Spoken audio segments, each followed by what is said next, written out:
ሰላም እንዴት ነህ? ፋርማሲ በጣም ነው የምወድህ። ኧረ በእናትህ ወሊድ መከላከያ ስጠኝ። ወሊድ መከላከያ ምን አይነት?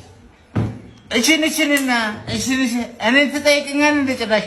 ሴትዮዋ ኧረ በጣም እየወለደች ነው። በ7 ወር 2 ትወልዳለች እንዴ?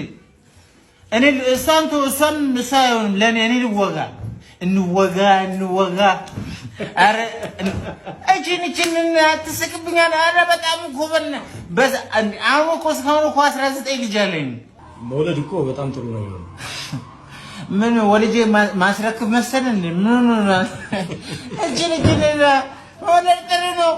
ኧረ በእናትህ የልጆቹ ስም እኮ አላውቅም። እያንዳንዱ ሚጣ ባቡጣ አላማጣ ሞጣ እቺንና